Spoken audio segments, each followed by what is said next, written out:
Olá, meus amigos e minhas amigas, eu sou o professor Vinícius e este é o canal Meio Milhão Nunca Mais. Eu comandei a Lava Jato.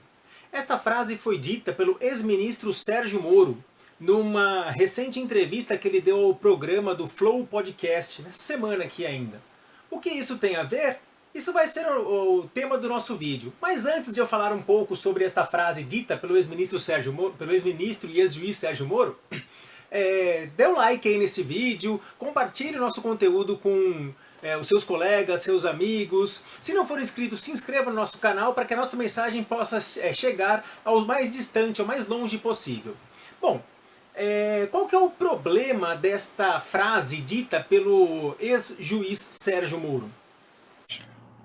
Olha, eu comandei a Operação Lava Jato, era juiz. Né? Antes de mais nada, eu gostaria que vocês me desculpassem, porque eu não sou do direito, da área do direito.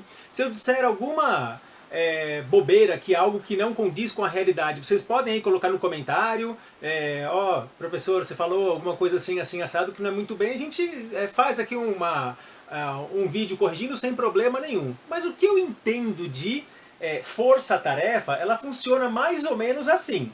A Polícia Federal, ela observa alguma situação ilegal e começa então a investigar. Todo o material que foi investigado, havendo suspeita de algo irregular, é encaminhado para o Ministério Público. O Ministério Público ele solicita à Justiça a abertura de inquérito.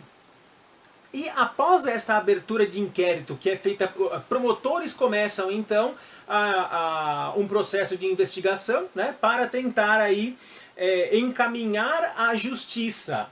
E aí chega no juiz, e o juiz vai ter que fazer o quê? Ouvir as partes da acusação e ouvir as partes, né, do acusado e da acusação e do acusado, para depois, por meio, avaliando as provas, né, quando ele acaba observando as provas e os depoimentos, né, os depoimentos têm que ter embasamento em provas para ele poder condenar, ou quando não há provas suficientes de uma ação, este sujeito aí, então, o acusado, ele acaba sendo absolvido. Portanto, juiz não comanda operação, força-tarefa. Sérgio Moro, a partir do momento em que ele coloca eu comandei a Lava Jato, ele já se coloca como suspeição. Ele deveria ouvir as duas partes de forma isenta, ele deveria ouvir as duas partes de forma neutra e tomar uma decisão a partir dos fatos apresentados, das provas apresentadas. Quando ele vai num programa de alta audiência, diga-se de passagem, e ele assume, né, ele confessa, eu comandei a Operação Lava Jato, nós vamos então chegar à conclusão de que essas pessoas acabaram sendo condenadas antes do julgamento.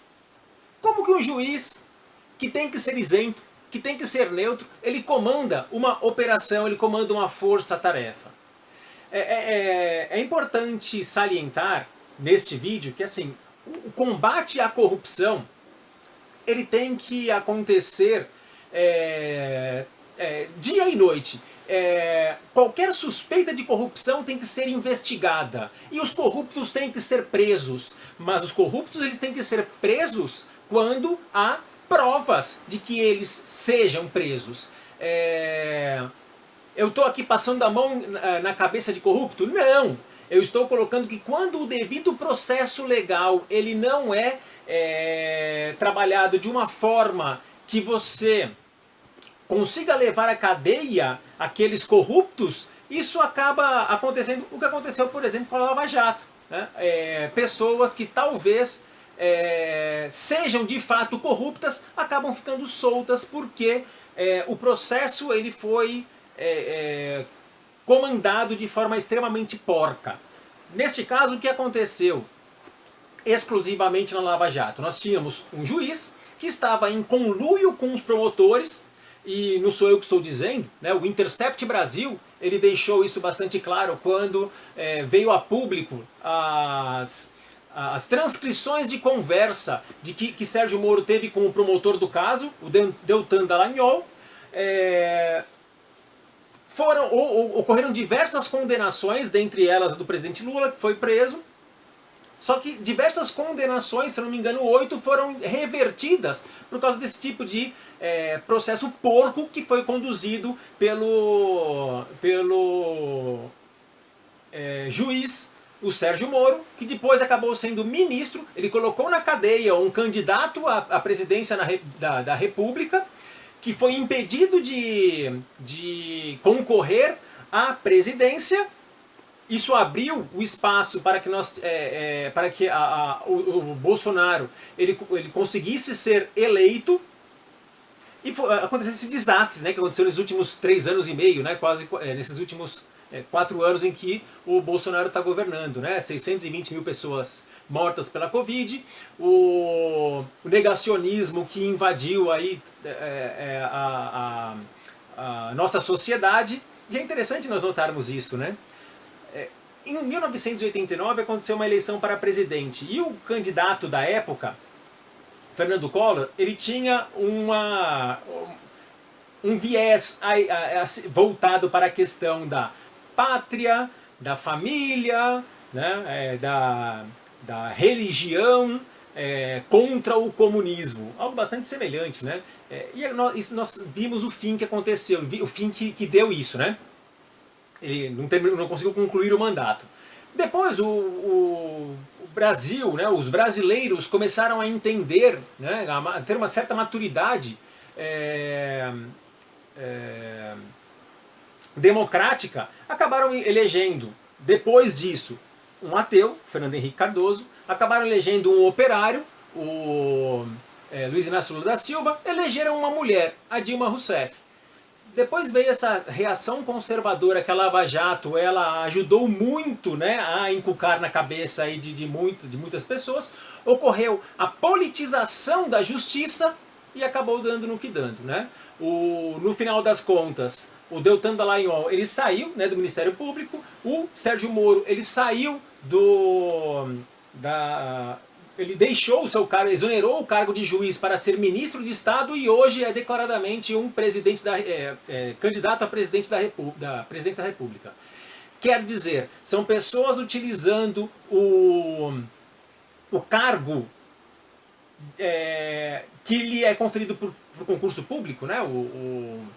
São servidores públicos, são servidores de Estado utilizando os seus cargos para fins pessoais.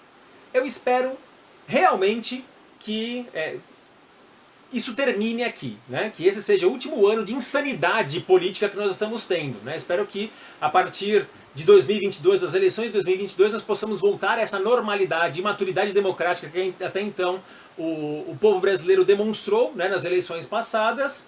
E eu espero que figuras como o Sérgio Moro sejam jogadas aí na porta dos fundos da história.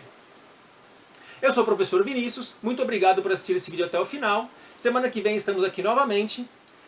Não esqueçam de dar o like nesse vídeo, não esqueçam de compartilhar a nossa mensagem aí para que ela possa chegar ao maior número de pessoas possível. Muito obrigado, até a próxima. Tchau!